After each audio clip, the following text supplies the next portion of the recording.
Dit is de podcast van Omroep Friesland. Noordewien. Met Willem de Vries. Kom verder.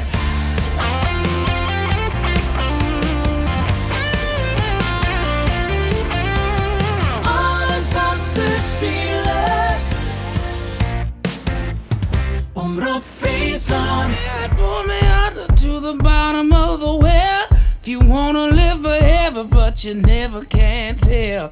So one for the money, to another show. Three for the Father, Son, and Holy Ghost.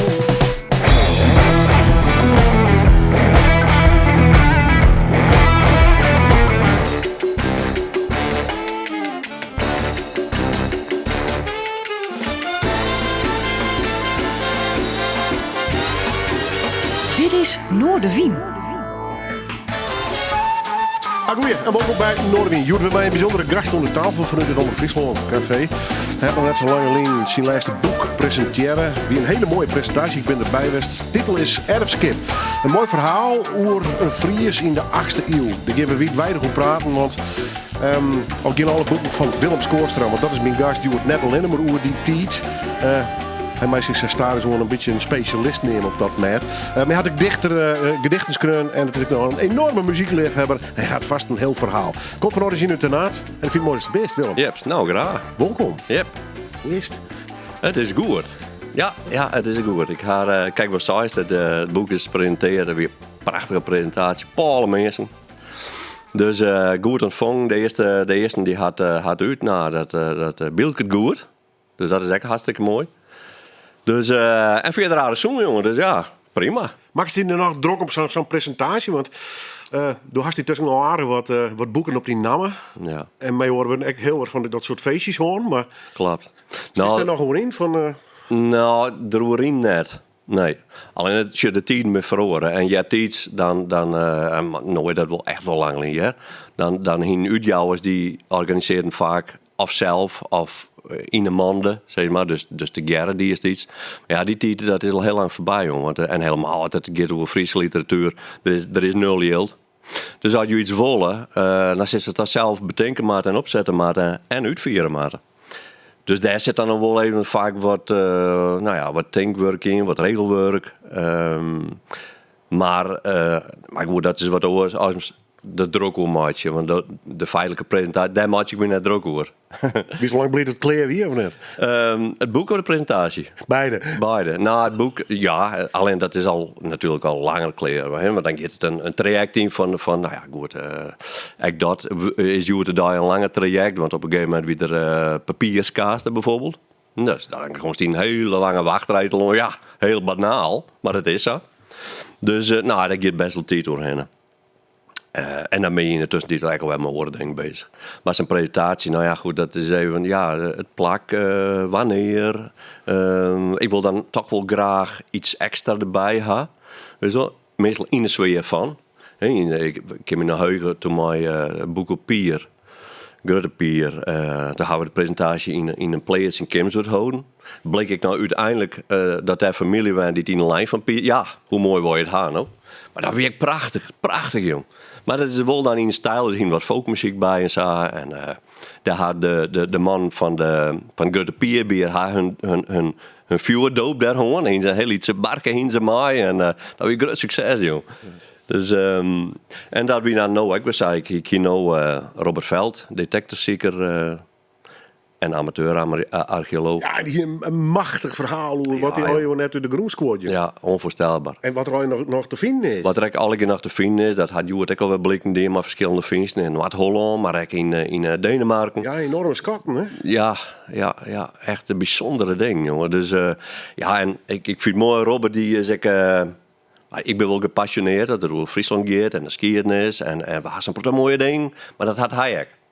Dat had hij meer op een concrete manier, laten we zeggen. Hè? Maar ik denk die dan uit de grond komen, had een beetje mooi zit. Maar daarom wil ik hem daar graag bij houden, want hij is daar heel bot mee bezig. Hij weet precies wat het doet. Er zijn heel veel detectives die gaan veld in en die gaan gewoon zo aan. En die shovel. Dat kan ik. Maar hij had een oren tactiek. Hij is echt wel gericht bezig. En hij kan vertellen direct, hij kan wel zien hier op een plakziekje zonder dat hij wat vindt, maar hij houdt aan. En tot er een keer dus wel wordt. En dan is meestal voor het bingo, want hij vindt echt grote, bijzondere dingen. Ja, er zitten echt museale zaken bij, dat denk ik zo. Ja, vriend. Ja, fantastisch. Ja. Dus, en dat vind ik wel mooi. Hij gebruikt orkaarten. En Jure Daai is een digitaal. Dus als Google Maps erachter, dat doe ik zelf ook wel. Nou, maar die longskipselementen, had ik al succes met hem, maar ik zei ze. Het werkt. Je maakt ook een beetje geluk, ha. Maar hast u zelfs een detector dan? Ik heb geen detector. Nee, maar je voor Ik zou rennen, maar dan denk ik. Ja, toch nog een kippen bij. het lachen me wel. Dat mag ik eerlijk in wijzen. Maar het is maar safvolle wat je doen kan. Dus ik denk, nou, dat mag me net. Maar die gebruik het wel voor bijvoorbeeld oude longskips, elementen, leakwegen. Nou ja, daar zit ook hele verhalen bij. En ik ga een oud stuk leakweg voelen uit de tijd van, eigenlijk de pre-christelijke tijd. De tijd van Karel de Grootewijn, die hier bepaald die dingen die met de rug op het kerken, gewoon rug op het hof. De heidense, de pre-christelijke wegen, die kronkelen. Er zit een verhaal achter waarom. En dat stuk wat ik naar voren had, dat kronkelt. En dan kom ik precies achter de kerk uit wat ze uitkomen mat, als ik maar zeggen. Dus dat is een uniek stukje Friesland eigenlijk. Dus, en daar gebruik ik die kaart net voor. Dus dat is wel de moeite waard. Maar weer zo in hij denkt, het overschot is voor de gordelozen. Ja. Maar die kwam dus achter de kerken te lopen. Ja, dat klopt ik letterlijk trouwens. Ja. Daar zit ik een verhaal bij. We gaan al die jaren. Maar boekleid, hier gaan we wie wij nog even over praten. Maar even de schroeverij in generaal. Is het een feestje voor jou of is het een soort pijnlijke exercitie? Hast dus die zelf opsluiten. Maar hoe beleeft het schroeven, Sint-Burg? Nou, het is zeker geen exercitie en geen objecten. Nee, ik ben even nieuwsgierig. Thuis, had je een kamerke of zo? Ik heb wel een kamerke, maar het zit er nog hartstikke daarvoor, dus ik ken er net in. Er zit een randvol boeken en andere dingen. Verzamelwoede. Ja, echt, ja. En dus theoretisch goed kennen, maar ik word onder kant scoren, maar... Wat is het dan? Onder keukentafel. Onder keukentafel. Ja, dan ga ik altijd dingen. Ik doe er bijna iets wien. Doe ik die romt er weer op een gegeven moment al. Maar ja, doe ik het al wend onder keukentafel. Dus dat is eigenlijk nooit verhoren, doe ik nog. Ja. Maar goed, theoretisch is er een rond. Ik zoek me afzondering kennen. Ja. Maar de stilte om die heen te halen, maar er dan... Maar dat is gewoon uit dan? Bij wie spreekt het van het hele gezin? Nee, en in die snoren helemaal net. Doet ze iets wien. Ja, ik bedoel, dat weet zelf misschien. Ja. Dus ze vliegen over de banken heen. Maar daar kan ik me toch wel redelijk voor afsluiten. Jawel. Dus dan kan ik me wel focussen, concentreren. Er is gebeuren de ding. Zolang het net echt helemaal de sirene zo omgaan, weet je wel. Dan valt er wel wat mee. Ja. Jawel. Ja. Hoe lang is die roos over het erfskip? Goh. Even zien. Ik denk, het rent altijd wat in naar oer, weet je wel. Maar als dit clear is, dan gaat het volgende traject in en dan ben ik meestal wel maar wat oor bij. Dus ik denk, oorlog hier, zo wat. Daar zit zo wat, denk ik. En het idee? Het idee, dat is er langer. Want dat had ik een x-want leren lien doe, wie ik dus op vakantie, of we op vakantie in Denemarken. Toen ik de Gesta Danoren mee van Saxo Grammaticus. En, lees even, dat is eigenlijk het skiernisboek van Denemarken. Het skiernisboek van Deense volk. Ja, tenminste het beginnen. Het is wel zo van, het is een buurstebalig boek. In de zin van, het wordt echt mix met, hij bijvoorbeeld in het begint het echt met de goorn. Die draven op als een soort, als een soort mensen eigenlijk, weet je wel. Euhemerisme nemen ze dat. Maar op een gegeven moment dan gaat het wel echt over naar de hudde skiertskroon. Dus het is een hele aparte mix van dingen krijgt voor die neus. Maar daar kwam ik dus het verhaal op een gegeven moment voorbij van een koning, Harald, Stritos, Kind Fries, heel die taal. En die kwam in contact met een Fries, Ubbe. Ja, Ubbe ook in Deens, hè? Ja, of Ubbe. Of Ubbe eigenlijk, ja. op zijn Deens, Ubbe. En dat wie dan Ubbe de Fries, daar waren ik omskreun. Nou, en er winnen eerst maar een paar regeltjes. En later, op een gegeven moment, dan eindigt dat met een soort mythische slag. En daar kwam hij dus weer in voor. Maar daar had er eigenlijk een hele bepaalde rol, zeg maar. En ik denk van, dat is best wel bijzonder eigenlijk. Want een gegeven moment waren er ook praten over dat die koning dus... die Urba die slaat in de Jutlongen om. Het gaat hem al. Hij overvalt de dorpen. Hij terroriseert de boel. En de mensen die vragen die koning om help. Van, dit is een lastpak, dit maken we aan. Dat hij komt opdraven met zijn manschappen. Maar ze gaan een hele tour om zeg maar, het te pakken te krijgen. Dat gebeurt aan mijn lijst uiteindelijk. Maar wat mij doet dus frappeerde wie het feit van... En dat wie wel heel gewoon. Dat die koning die zei van nou, kom bij mij. Ik ken die broek. Sterk figuur. Toek. Maar hij ben tegelijk de hoorn van zijn zuster om. En dat is heel ongebroekelijk. Ja, dat was echt heel ongebroekelijk. Want daar sloeg ik op aan. Ik denk, oké. En zij accepteert hem dus. Want dat wie dan echt nog zei. Van zijn vrouwtje die moet wel zeggen van nou, oké, ken wel. Of het ken net. Want het is net... net in mijn laag bijvoorbeeld. Ja. Dat weer heel belangrijk. Ja, klasse hè. En die namen, de trouw dus net onderin staan. Nee. Dus, en dat ging je om. En ik dacht, oké, dus dat is iemand die had dan wel uit de bovenlaag uit de elite, zeg maar. Dus, maar hoe komt zo'n figuur dan daar alleen in Jutlongen? En wat is daar dan de reden voor dat hij daar die malle ding doet? En dan begint het te draaien, zeg maar. Dus... Dat had ik altijd wel zeg maar, op de achtergrond houden, al die jaren. Van als de kist uitkomt, dan word ik daar maar bezig, weet je wel. Dus nog ik, hoe heet het, de laatste roman, wie Jacht op de Codex, Friesicus. Nou ja, er zit een pad flashbacks in naar de Romeinse tijd, de geschiedenis.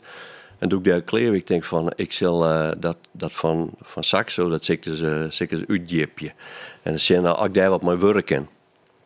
Nou ja, dat is dus wel slagen, zeg maar. Meer dan, want ik had lezen, een hartstikke mooi boek trouwens. Ja. En het is echt waarom in de tijd. Ja. De hele sfeer. Ja.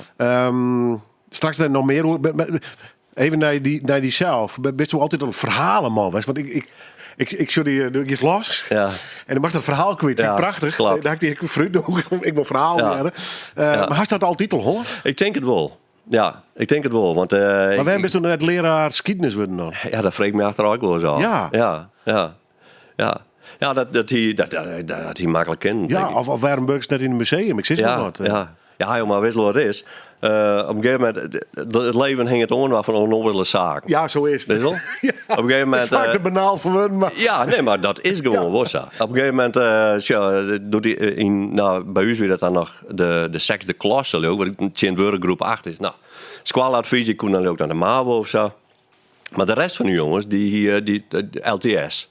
Ik denk, ja, maar dan moet ik dus alleen maar die vrouw, maar ik naar de MAVO, terwijl dat al mijn kameraden die gaan naar de dat zei ik net zitten, dus ik denk, ik ga naar de LTS. Dokkum, hè?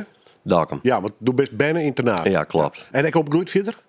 Ik opgegroeid, dan hebben we een x-aantal leren in Dokkum wennen, en dan ben we, ter omstandigheden, daar belonen. Maar, dus zei dat ik letterlijk ging, en ik eigenlijk, zo goed als neer met techniek. Maar ja, ik zie het er al. Dus achteraf natuurlijk hartstikke onnozel. Welke richting is die? Hè? Installatietechniek. Ja.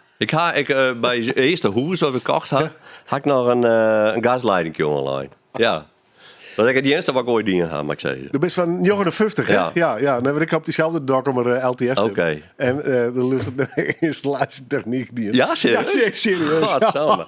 Ik ben van een oude bouw hier, hoor. Wie we klas genomen. Ja, en namen genomen, hè? Ja, en namen genomen. Nomen es omen. Nou.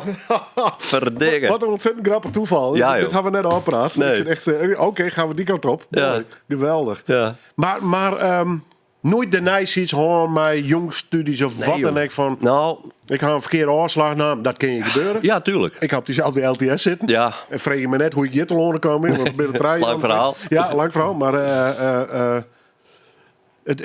dit is een prima plakje voor dat. Dat zei ze, ik ga een baan, ik ga mijn leven. En daarna screw ik. Zou je dat wel groeit uiteindelijk? Nou ja, dat kan ik een hele mooie evenwicht aan. Zeker, ja, want ik bedoel... We leiden er nog, maar dat kan de ideale balans wijzen. Ja, nee, dat klopt. En dan moest alweer banaal, dan moest ik niet komen. En ik bedoel, als je van boeken schrijven helemaal Fries, ja, dat is een utopie natuurlijk.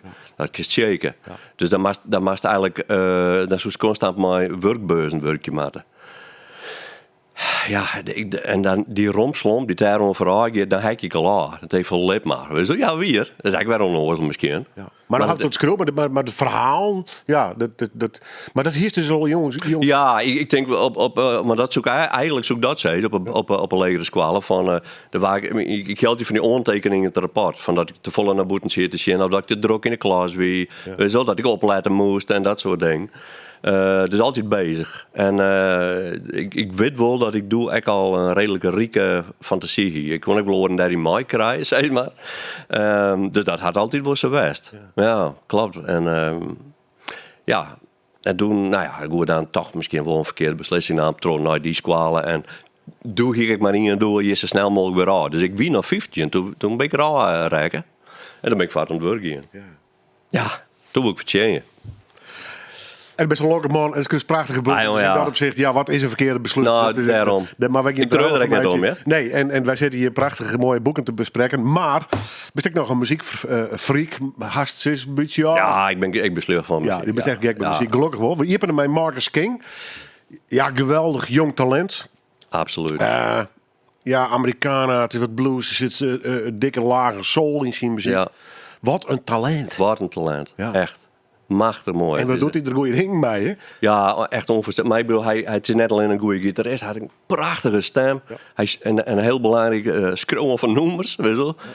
Dus hij is, dat is echt een van de grootste talenten. Gewoon. Ja, want als het jazz en je wist net wat het is, dan denk je, dit is een 40er of 50er of zo. Bij je van spreken, ja. Een beetje een rauwe stem. Ja.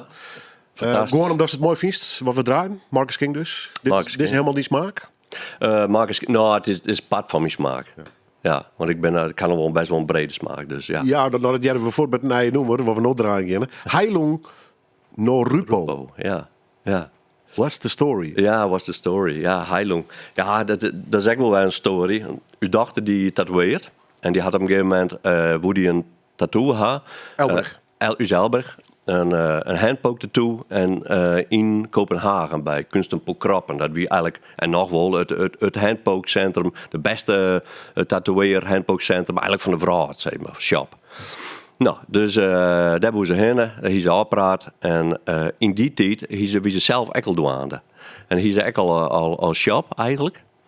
Maar er is op een gegeven moment heen geweest voor die afspraak van tattoo. Ziet ze daar in ziet ze in de stad, in een café, ziet ze koffie te drinken en te tekenen. Komt een vent op haar. Ze zei, best aan het sketsen? Ja. Ze zei, ik tatoeëer zelf, maar ik ben wat ontwerpen maatje. En ik haal je aan een tattoo bij Kunstenpoel Krappen. Oh, zei die gast, dat is mijn shop.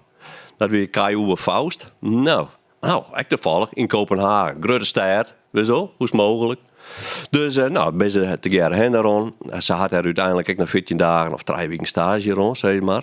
Dat hij haar rond ben. Maar alleen, ze zei, ik had mijn eigen toko eigenlijk ook al. Maar, klaar. Dus op een gegeven moment, toen wie ik bij haar in de shop. En in haar eigen shop. En toen zei ze van, Kai, die had me een cd'tje, een baan-cd'tje gestuurd. Van een nieuw project wat er had. Muziekproject. Nou, ik zal het jaren.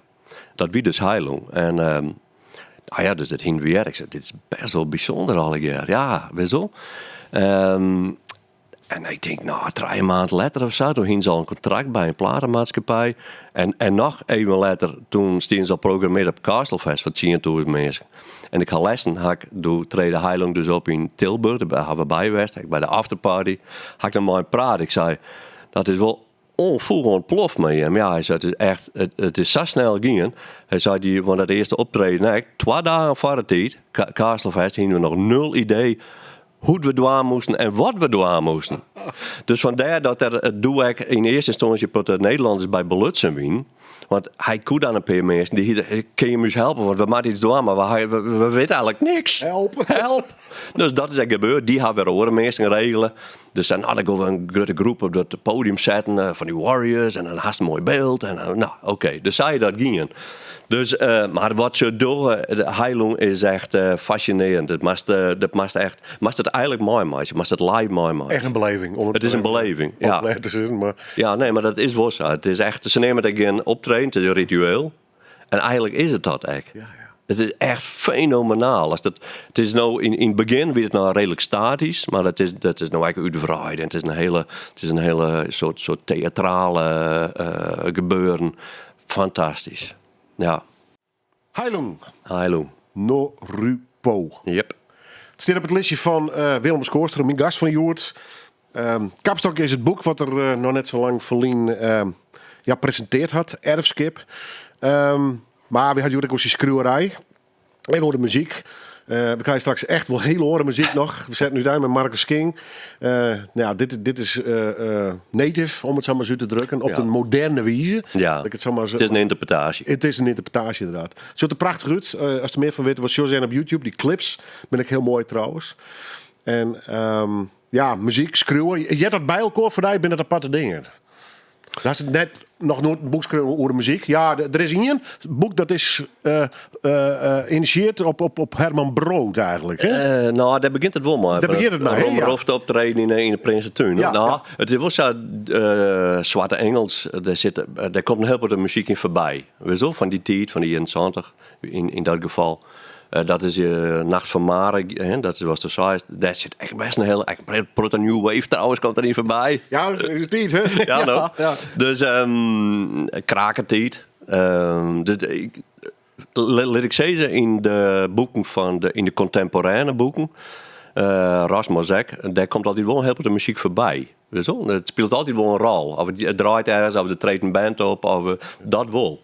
Ja. Dat kan ik toch net letten. Dat is toch op een of andere manier, vind dat mooi. Ja, Maar het had ook wel een functie, want de beste ik vat, krijg een signaal van de tijd waar het hem in afspeelt. Dus die functie had het dan eigenlijk natuurlijk. Ja, want in dit boek, Erfskip, dan doe je het Verlien in. Ja. Maar die andere boeken proberen dus wel duidelijk een soort tijdsbeeld te zetten. Absoluut, daar doe ik een heel veel waar voor.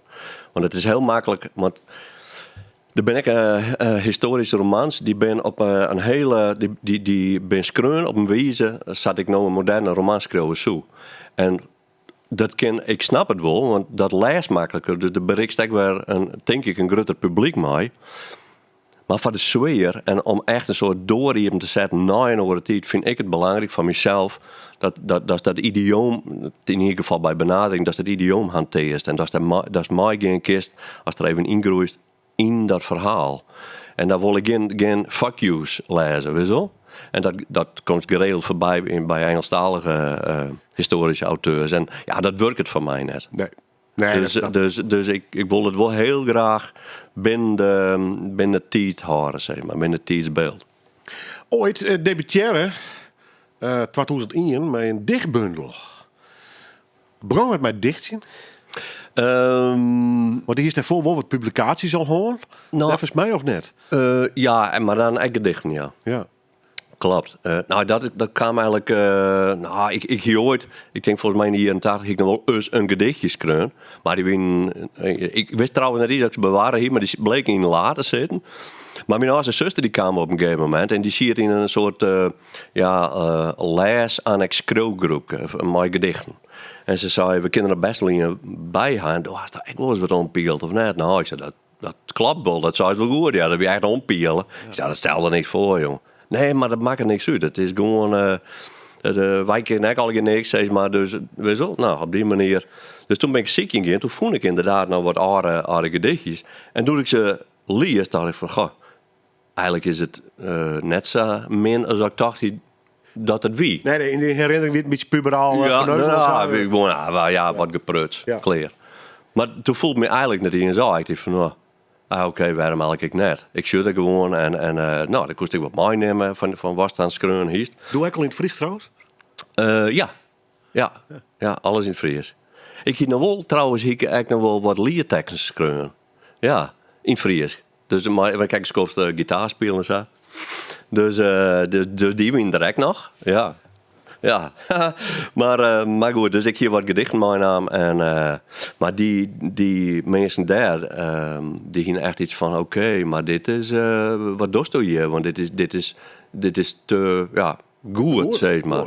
Ik echt iets van, oké. Doe even normaal, joh. Ja, serieus, maar echt. Ja. Ik dacht, dat is heel wel. Ja.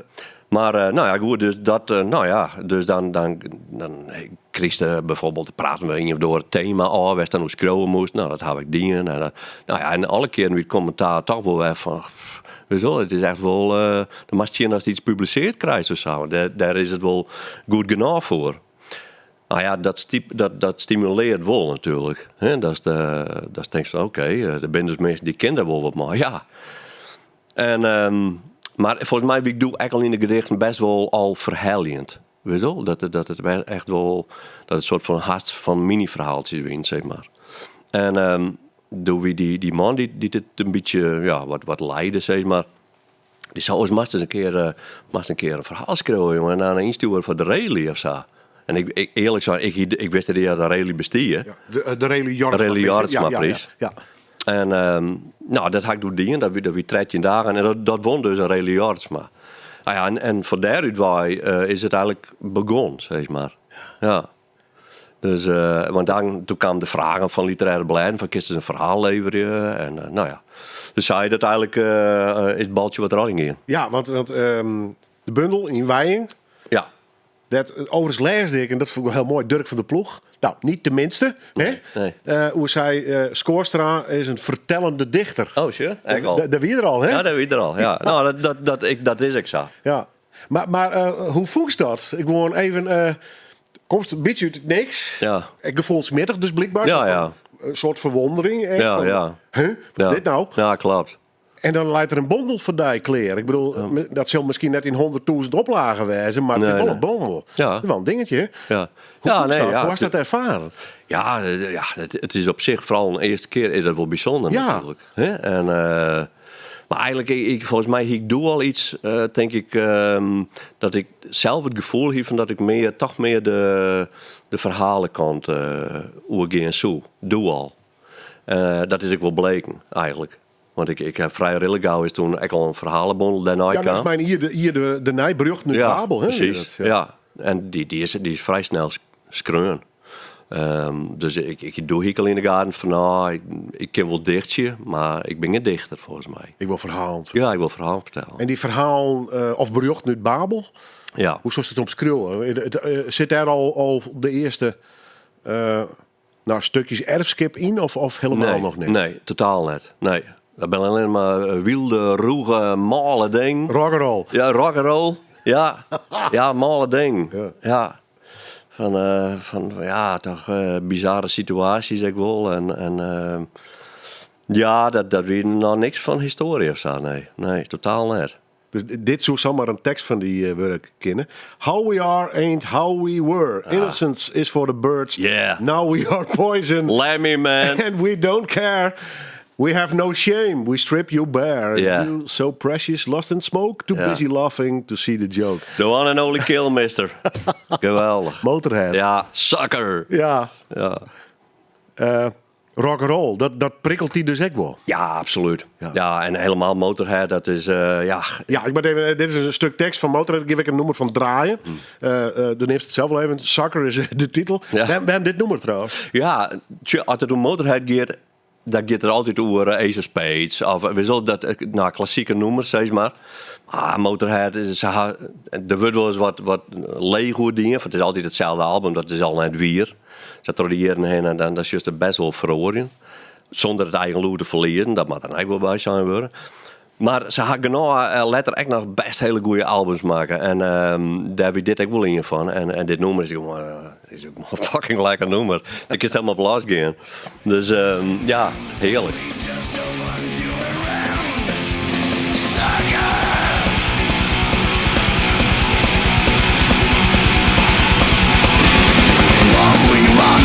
Ain't what we get. Rags to riches, ain't working yet. For we are monsters, we love our work. Raise your voice, you bite the dirt. And you so patient, lost in dreams. Too busy crying to hear the screams. Ja, natuurlijk. Motorhead, dames en heren. En het nummer Sucker. En daar word ik persoonlijk ook heel blij van dat we dit even draaien. Meijer zelfs. Ja. Dankzij mijn gast van Joert Willem Skoorstra. Hierin verbond mij een boek. Maar Motorhead maar er ik zeker bij. Als Lemmy en Motorhead ooit live show. Ja. Maar tapijtje. Zo. Ja, geweldig. Bist u dan een man die aan de bar hangt? Of stist in een mospit? Of stist ergens tussen? Waar stist op veld? Of Jelwij? Nou, ik sta dan toch wel in het publiek, ja. Toch wel? Ja. En dat is dan mij, maar de roeg houden? Nou, in mijn goede type misschien nog wel even, maar dat is wel even alleen. Ja, dat let u nog hoor. Bist u überhaupt een concertganger? Of piks 10 dingetjes er even uit? Nou, beide. Ik ben wel een concertganger, maar ik pik ze direct wel uit. Maar ik bedoel, Sa's Into the Grave, dan had ik volgens mij haast alles wel. En Van Dokkum hier in de buurt natuurlijk. Maar ik Fields of Rock en dat soort shit al. We Black Sabbath nog jongen in de originele bezetting, zeg maar. Maar Iommi en hoe heet er? Ozzy. Geniaal. Ja. Dus we hadden van alle Prince, hadden we jongen, bijvoorbeeld. Eigenlijk nog. Kijk, prachtig wie dat. Geweldige show. Jeugd, daarna Dokkum muziek. In Dokkum weer wel wat te doen. Ja. Houdt net op, denk ik. Nee, zie dat weer op een gegeven moment, maar in uw staptijd dan een wol, Zambezi, Ponderosa, dat we dan al eigenlijk wat van de vrijgezellen, van de wat ouderen, maar ja, zeker, ja. 16 Drachten Chapino. Ja, klopt. Dat beetje de laatste kans. Ja, een beetje wel, ja. Maar daar hingen ze dan wel live bands, dat we dan op zitten. Ja, want ik ben er maar eens bij Rebulli nog gezien, in Ponderosa geweest. Ja. Maar dus dat ben dan wel weer zo. Maar in die snoer dan ga je weg wel, als er wat in de buurt weer grenzen of zou je we daar heen. En hoe pikt de snije muziek op? Doe in die snor dan weer puur de radio. Dus dan hongst op Alfred Lagarde natuurlijk. Betonuur, dat soort dingen. En gewoon stom waar hartje. Hè? Dan ga je naar de platenzaak en dan ga je naar de put en dan weet ik veel. En dan ga je in zijn box. Ja, komt dan jou naar Wobbe? Daar gaan wij hier heen reizigen. Ja. En in Dokkum ook wel. En daar hing ze gewoon een soort kelder en dan maar de koptelefoon. En ja, romantiek hè, een beetje. Ja. Streams die nou helemaal surfen of net? Of ben je nog steeds wel van de cd's en de LP's? Ja, alleen nog, ik ben net meer begonnen met weer LP's te kepen. Want dan is het hek van de dame, joh. Echt weer. Ik ga genoeg kunnen en vrienden die door dat. En ik vind het machtig. Want het is eigenlijk het neer mooi, no? Zo'n mooie grote hoes. Fantastisch, joh. En eigenlijk het lood is een mooi warm lood. Maar ik begin er net, hoor. Echt net. Nee, dat ken ik niet, joh. Nee. Dus ik hou gewoon bij, of bij cd's of gewoon streamen of weet ik het. Ja. Je bent wat op letterleeftijd uitbegonnen te schreeuwen dus. Ja. Wist wel een lezer al? Ik had altijd een lezer geweest. Dus slipkamer, luchtje stiekem op. Ja. Nou, de klassieke dingen wel. Ja, nee, klopt. Ja, van jongens gewoon. Ja. Had me altijd een boek, ik kies me altijd een boek thuis komen en dan is het klaar. Wat voor boeken lezen is het? Goh, in die snorie? Ja. Alles. Old Shatterhand? Ek. Ja? Ja. Mooi. En Winnetou. Ja, Winnetou. Ja. Ja, geweldig. Hè? Arendzogen met de veder natuurlijk. Ja. Maar ik had ik ziek weer en daar staan gewoon op bedlijsten of op een bank en zo. En ik weer door de boeken heen, dan die ik wat uit de kast van Arleur. Dus dan waren het Beekman en Beekman of iemand door weet ik veel wat voor roman, maar dan die ik dat. Of als ik direct doorheen wie, dan nam ik iets stiekem van de slipkamer van mijn zusters. En dat wie dan meest van die damesromannetjes of zo. Weet je wel? Maar ik moest lezen. Ik denk, dat maakt me niks uit. Bij niet een pak of een beker. Maar ik moest lezen. En dat is een beetje dat nog wel zo. Is er een boek of een schreeuwer die de eigen iepen had wat betreft misschien wel literatuur of poëzie of de verhalen? Vertel die op een gegeven moment. Best je ziek in het vaak als je jong bent. Ja. Stapje voor stapje. We gaan alleen maar Old Shatterhand, maar op een gegeven moment pakt wat serieuzer werk, was ouder. Ja. Wat is voor jou een bepaalde periode geweest en een bepaalde literatuur? Dat is heel breed te zeggen. Maar wat of me een langere periode geweest? Ik denk wel dat een langere periode geweest had. Maar ik denk wel dat een schreeuwer in het begin, zat John Steinbeck. Die hoe die dat Amerika van de gewone mensen beschreven eigenlijk. Dat spreekt me doe wel heel bord aan, weet ik wel. En toen ging ik echt, misschien het doel wel het idee ontstaan van, goh, dit is echt literatuur. Want dat is toch, die ervaring die toch oors is wat ik mij, want ik heb geen opleiding gewoon, om het zo maar te zeggen, dan het beeld wat ik van literatuur. En ik denk van, goh, als dit echt literatuur is, dan is het echt van mij. Zeg maar. Ja, er is er toch iets van elitairs bij en dat is een andere wereld. Ja, in zekere zin. Ja. En dat is doel. China stipt me vooral daarin bij. Is wel dat er wel bijstelt, zeg maar. Ik dacht van, goh, en van daaruit dat is meer lezen natuurlijk. En daar roept het in alle gehoor schreeuwers en schreeuweressen. Ja. Want die tiener en puberjaren en de twintigers is maar toch wel een bepaalde tijd vaak van muziek en schreeuwen en lezen. Hier in het 80 denk ik wat, hè, bij die. Ja. Wat Met name hier in het 80 denk ik, hè? Ja, klopt. Wie wordt spannende tijd? Heb je hartstikke spannende tijd. Ja, er gebeurde van alles. Ja, eigenlijk op literaire niveau. De grenzen waren zacht. En... Ja, klopt. Ja. En misschien had ik dat ook altijd wel wat mijn naam. Van dat inderdaad, maar die in 70, want die had ik dan, die maak ik bewust mee als puber natuurlijk. En dan komt de punk. Extra fenomeen. En dan gaat alles door de hasses en maar de new wave erachterom nog eens een keer. En kraken. En, dus er gebeurde van alles. Alles door de kop. Echt sociaal, maatschappelijk. IJzeren gordijn. IJzeren gordijn. Dus ja, de bom. Hè? Kernenergie. Dus ja, maar ik heb wel altijd iets gehoord van misschien had dat ook wel een rol spelen van iets wat de grenzen opziekert, zeg maar. Dus ik heb al heel betijd de zadel lezen, bijvoorbeeld. Nou, dat toch nog wel redelijk een object, maar dat vond ik dan toch wel zo fascinerend eigenlijk. Dat ik dacht van, goh, jongen, dit is... En van daaruit dan ja, dat ga ik altijd toch wel wat horen. Dat fascineert me wel. Van mensen die de randjes opzieken, grenzen opzieken. En dan, wat is onvaardbaar? Hoe zit dat maatschappelijk? Weet je, het wordt verspijt of net, krijgt net. En dat vind ik wel spannend. Ja. Dus ja, dat had wel... dus daar ben ik ook in roegelen. In literatuur die grenzen opzieken, zeg maar. De Charles Bukowski's van deze wereld. Absoluut, ja. De zelfkant. De zelfkant, ja. En rock'n'roll. En rock'n'roll, ja. Nou, in een aantal romans komt dat ook heel duidelijk weer voor. Hè? De rafelrandjes, om het zo te zeggen. De rafelrandjes, ja, nee, klopt. Gekke relaties, rock'n'roll. Ja, verslaving. Verslaving, ja. Nee, klopt. Dat is absoluut weer. En ja, en op een gegeven moment, zoals nou, een van schreeuwers van nou, dat is Jens Christian Greundahl van mij. Dat is een Deen. En die schreeuwt eigenlijk altijd door hetzelfde, door een relatie die het net wil. Ja, scheiden. En dan denk je van, ja, oké. En hij doet het eigenlijk alle keer weer. Maar hij doet het op zo'n fenomenaal in levende wijze en tegelijk rustig. Het is maar afstand, maar distantie, zeg maar. Maar het ben vaak mensen. Het is juist van de boorman rennen, of de juist zelf in de spiegel. Weet je wel? En dat vind ik zo knap. En dat is dan weer wat oors als die secretair net. Het is geen schreeuwen die skakkende dingen doet, zeg maar. Maar dat apprecieer ik nou echt heel goed. Zeg maar. En dat hele de Friesland, de Zagen, al dat soort verhalen. Wanneer is dat een beetje bij de inkwam? Ja, dat is net best... van het begin blijkbaar. Nee, en dat is uitzorgen wel nu weer, want ik heb altijd iets met het verliezen gewoon, skiën en zeg, heb ik altijd een skier gevonden. En ik doe de bijna iets win, dan want dat had nou wel eens frustratie geweest, van wij gaan nooit naar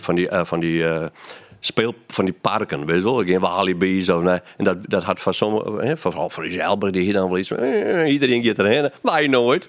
Wij gaan naar de Belgische Ardennen en dan gaan we naar de ruïnes en dan wordt Keltisch, stuk van Keltisch fort in de bos, weet je wel.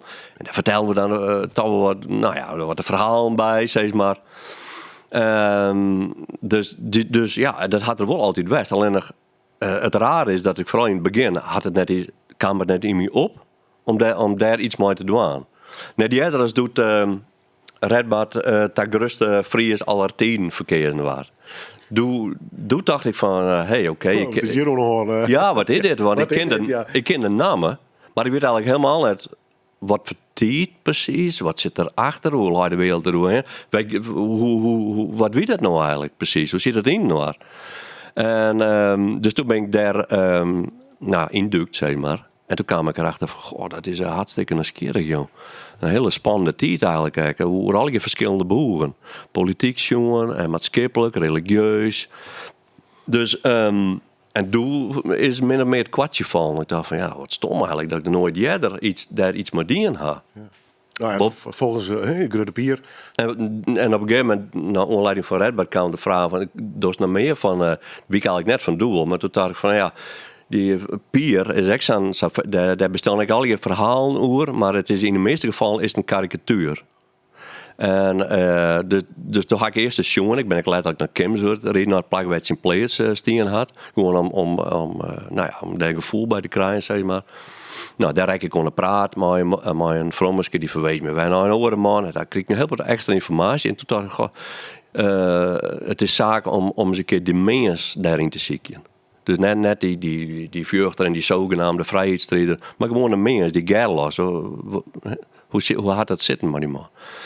Dus, nou ja, en inderdaad, dan komt erachter van, god, ja, dit is echt wel een ding voor mij, weet je wel, die historie, ja. Dus, maar ja, het is wat een belang is. En daarna heb ik weer al die andere dingen tot het no tijd wie voor dit. Ja, het verhaal van Ubba. Ja. Zoon van Reddick, zit ik het dan? Radek, ja. En Gerlind. Ja. En vooral die Gerlind is ik wel heel belangrijk in het verhaal. Ik weer. Ja, sturende factor. Ja, absoluut. En dat is de saga's. Dat zijn altijd de vrouwen die de gebeurtenissen sturen. Nou ja, zij zwaar oud voor het breakpunt dat hij op een gegeven moment op reis gaat. Ja. Ik wil net de volle verklappen, maar op een gegeven moment komt hij in Denemarken talon maar een roeman die Ubba. Ja, dat werkt roege tijd, hè? Ja. En het is daarom zeker, dit is een hybride. Het is een roman, maar het is een volle saga. In het is een saga. En nou ja, die saga's, het meeste part van de saga's ga ik wel lezen, zeg maar. En dat is echt fascinerende materie. Er ben eigenlijk varrenders van een roman uit soorten. Maar ja, dat ben roege tijden. Ja, dus het is hier lekker roeg bij tijden, ja. Er neemt alleen het Deense boek als waar, maar is er een product te vinden überhaupt? Hoe die mensen nog? Dat is het dregen Maar ervan. het witte te vinden, het mag ik nog maar wezen. Klopt, dan mag het witte te vinden. Dan mag de trotsettingsvermogen houden door bepaalde dingen heen te verrakselen. Want ik bedoel, echt wel belangrijk is bijvoorbeeld de Heemskringela. Dat is van Snorre Sturluson. Die had ik de proza Edda schreven. Historicus, dichter, 13e eeuw, 12e eeuw. Van IJsland. Maar die Heemskringela, dat is zo'n boek. En ja, daar was de moed echt verhaal om daar doorheen. Ja. Dat mag je oorspreken, dat mag best wel zeggen, want het is dan best wel taai, want hij is wel een hele echte historicus dat het afstandelijk beschreeuwt. Heel over de Saxo. Ja, dan vind ik Saxo eigenlijk mooi. Dat is wel volle wilde, een beetje meer rock and roll. Die jest er soms ik zelf doorheen komen. Maar die Snorri is wel echt een historicus. Dus om een goed beeld te krijgen, dan kist het broeken. Want hij is daar wel heel nuchter in. Dus was lijst dat kist ik oornemen. En als wie hij doet bijvoorbeeld zelf al christelijk. Dus maar die bril op, ja, schroten dat dan eigenlijk wel. Maar dat is toch heel belangrijk om een gevoel bij die tier te krijgen, een beeld ervan. Maar dat toch, maar die klassiekers kennen, zeg maar. Het is meer ingewikkeld in die zin dat tussen feit en fictie constant ontskakeling best. Toen is dat hybride, hè, tussen de. Maar dat lijkt me best. Wanneer wel, wanneer net. Hè? Ja. Er brengt op een Bonifatie zeg bij Redbad. Ja. De Pakensezen dan. Ja, precies. Ja. Nee, maar de verbindt eigenlijk het verhaal nog wel. Ja, ik vind het prachtig. Ja. Nou ja, sure, dringt het verhaal dat op? Of? Van pad. Want bijvoorbeeld die Rebbe de Toide, de Pakensezen, die had ik dan uit de tegenwoordige staat van Friesland. Hè, de boeken over de geschiedenis van Friesland. Die beschrijven Santje, zeg maar, mits Santje 80, Santje 84, 86, 87. Daar komt dus op een gegeven moment de Pakensezen van Redbad in vaart, Rebbe de Toide. En die schaait naar zijn paken, dus die zegt dwars. En die stiert eigenlijk ook voor de oude wijze van Libyen. En daarvan wordt zijn van dat hij, en dat speelt in die tijd van Bonifatius, dat er op een gegeven moment dingen gebeuren zodat hij vlechtje maakt. En dan vlecht het er naar het uiterloon, naar het boetenloon, zeg maar.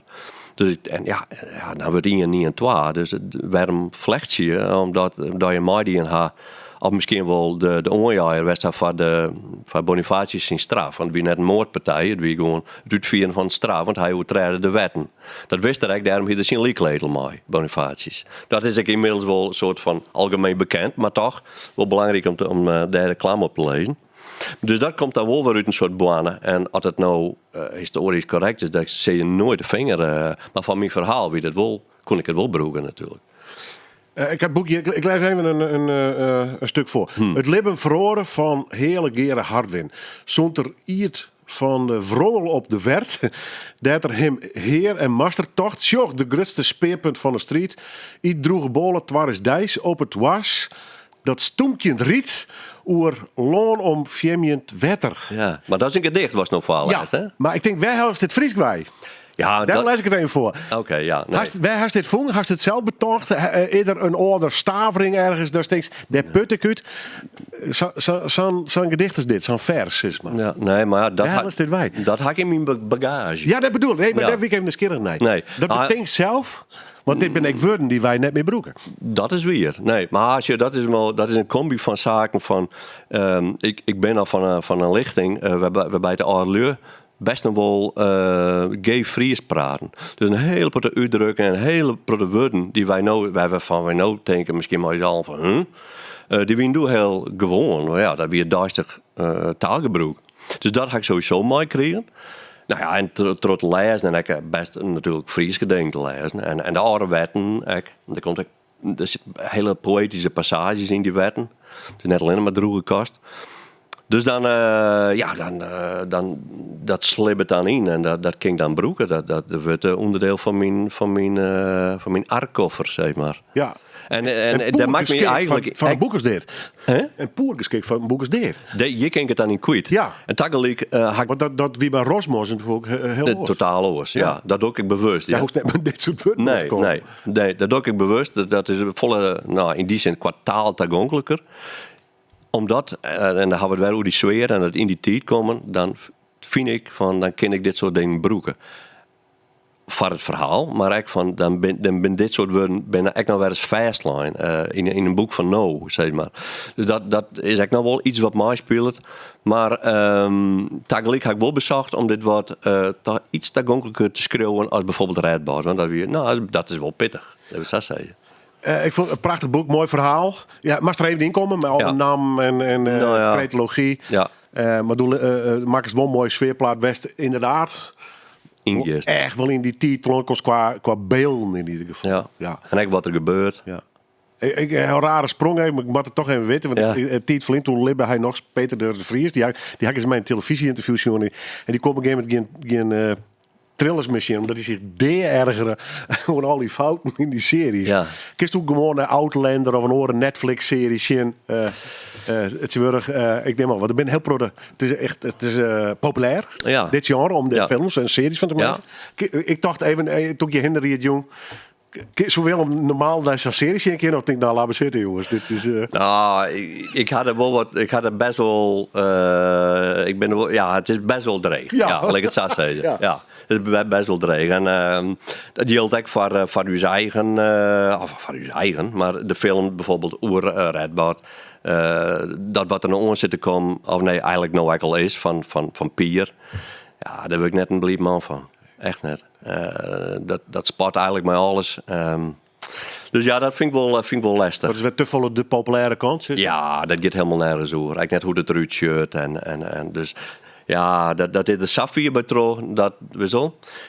Dan is Vikings die kant ook uitgaan. Dat begon wel goed, vrij sober in de onkleding. En bleun dicht bij de originele en bij de T-tag. Heel belangrijk. In ieder geval, dat wat er bekend is, daar houden ze zich. Daar houden ze zich gewoon. Dat in maar trots succes, ja, zo goed dat. Dan komt er een serie en dan is het helemaal verloren in een soort Game of Thrones-achtige fantasy-serie haast. Waarbij dat gaat dan echt net nergens meer over. En Vikings Valhalla, dat skarrelt dan nog. Net in de onkleding, maar dat gaat echt nergens over. Maar qua historische figuren die er voorbij komen en wat er gebeurt, dat gaat dan nog wel weer. Zo? Dus het is een beetje dubbel, maar het algemeen hard en net over. Maar mensen, vooral in die filmwereld, die hadden het idee fix van het moet er zo uitzien. Het kan net gewoon een bruin kleed wezen of zo. Dat kan het. Nee, dan moet er de riem omheen en dat hier moet in de meest grote vlechten, jongen. Kijk, daar zien ze dat tijd voor, weet je wel. Dus, en ik snap het wel, en die wereld is het wel, maar Hollywood. Het is Hollywood. En tegelijk denk ik van, het had het net nodig. Als die verhaal goed is, als die basis goed is, dan had het dat net nodig. Want uiteindelijk draait alles, echt films, draait om het verhaal, wat er gebeurt. En net om de onkleding. En daar vergissen ze niet. Een beetje wat zelf, Suverkerk zei, hoe die screwer, die het eigenlijk alleen maar één ding door hetzelfde verhaal vertellen. Ja. Maar dat doet hij zo goed. Ja. Ja, Dat absoluut. is nooit verveeld. Nee, klopt. Grøndahl, ja. Is dat. Wat wordt het volgende boek? De volgende werk is non-fictie. Verborgen Friesland, Hidden Frisia. En dat gaat over alle keer bijzondere vindsten. Net de vindsten die iedereen wel kent, maar hele andere dingen. Dat gaat over offersteen. Het gaat over oude tankplakken.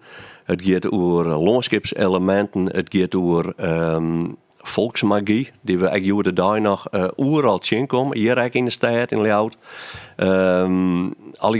Eigenlijk geheimzinnige zaken. En wij stonden voorbij renst. Dat is het net opmerkt. Maar op het moment dat die erop wees, dan denk je verrek. Oké. En dan begint het meer te zien. En dan wordt het nieuwsgierig. Dus dat is een verhaal van Friesland waar we eigenlijk net kennen. Maar als dit klaar is, dan wel. En dan wordt het heel interessant. Dan komt het maar weg. En dan een mooie deel 12. We zijn al lang naar dit praat. Nee. Dit keer al. Erfskip, het boek is uit. De saga van Ubba Skilding. Schreeuwer Willem Skoorstra, Joert de gast bij mij. Die mij van dit programma een mooie vertwijfelende app stuurde van wat is dat? Een horrorvraag. Mijn vraag om 4 favoriete nummers uit te zien. Maar het drama is nog net voorbij, Willem. Nee. Want ik moet hier nummers krappen van tijdgebrek. Dus ik lees die nog groter horrorvraag voor. Maar kies tussen Amorphis of Judas Priest. Ja. Sorry. Nou, dan gaan we gewoon toch van Judas Priest. Toch wel oldschool, ja, toch even oldschool. Ja, Ja. huppakee. Het was mij waard genoeg. Dank je. Ja, maar